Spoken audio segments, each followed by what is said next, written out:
Happy Navratri आप सभी लोगों को। आप लोगों में से बहुत से लोग नवरात्रि मनाते हैं लेकिन उसका मतलब नहीं जानते, तो इस वीडियो को पूरा देखना अगर आप भी माँ जगदम्बा के सभी रूपों के बारे में जानना चाहते हैं। चलिए आज समझते हैं नवरात्रि के 5वें दिन के बारे में। नवरात्रि का 5वां दिन स्कंद माता की उपासना का दिन होता है। मोक्ष के द्वार खोलने वाली माता परम सुखदायी हैं। माँ अपने भक्तों की समस्त इच्छाओं की पूर्ति करती हैं। अगर इनके श्लोक की बात करें तो सिंहासन गता नित्यम पद्माश्रिति करद्वया शुभदास्तु सदा देवी स्कंद माता यशस्विनी। कथा इस प्रकार है। भगवान स्कंद कुमार कार्तिकेय नाम से भी जाने जाते हैं। ये प्रसिद्ध देवासुर संग्राम में देवताओं के सेनापति बने थे।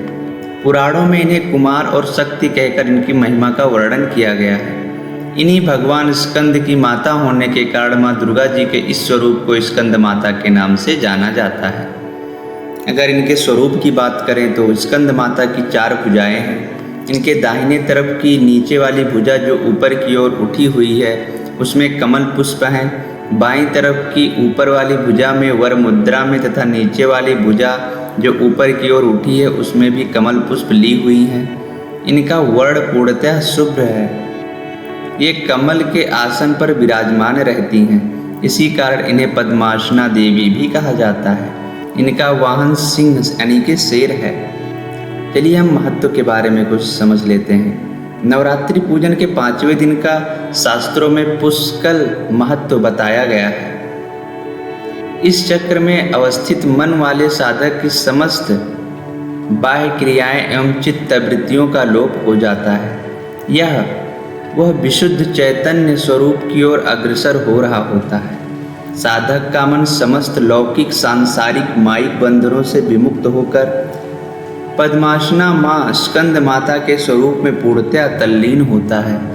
इस समय साधक को पूर्ण सावधानी के साथ उपासना की ओर अग्रसर होना चाहिए। उसे अपनी समस्त ध्यान वृत्तियों को एकाग्र रखते हुए साधना के पथ पर आगे बढ़ना चाहिए। माँ स्कंद माता की उपासना से भक्त की समस्त इच्छाएं पूर्ण हो जाती हैं। इस मृत्यु लोक में ही उसे परम शांति और सुख का अनुभव होने लगता है। उसके लिए मोक्ष का द्वार स्वमेव सुलभ हो जाता है। स्कंद माता की उपासना से बाल रूप स्कंद भगवान की उपासना भी स्वमेव हो जाती है। यह विशेषता केवल इन्हीं को प्राप्त है। अतः साधक को स्कंद माता की उपासना की ओर विशेष ध्यान देना चाहिए। सूर्य मंडल की अधिष्ठात्री देवी होने के कारण इनका उपासक अलौकिक तेज एवं कांति से संपन्न हो जाता है। यह अलौकिक प्रभामंडल अदृश्य भाव से सदैव उसके चतुर्दिक परिव्याप्त रहता है। यह प्रभामंडल प्रतिक्षण उसके योग क्षेम का निर्वहन करता रहता है। हमें एकाग्र भाव से मन को पवित्र रखकर माँ की शरण में आने का प्रयत्न करना चाहिए।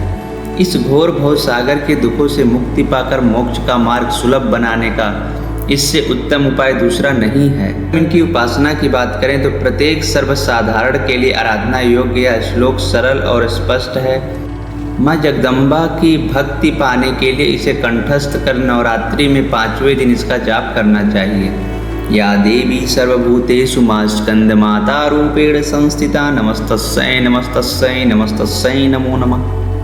अर्थात हे माँ सर्वत्र विराजमान और स्कंद माता के रूप में प्रसिद्ध अम्बे, आपको मेरा बार बार प्रणाम है। या मैं आपको बारंबार प्रणाम करता हूँ। हे माँ मुझे सब पापों से मुक्ति प्रदान करें। इस दिन साधक का मन विशुद्ध चक्र में अवस्थित होता है। इनके विग्रह में भगवान स्कंद जी बाल रूप में इनकी गोद में बैठे होते हैं। तो ये रही कुछ जानकारियाँ माता स्कंद माता के बारे में। होप कि आपको अच्छी लगी होगी। अगर अच्छी लगी तो वीडियो को लाइक शेयर सब्सक्राइब करें। तब तक के लिए मिलते हैं अगले वीडियो। धन्यवाद।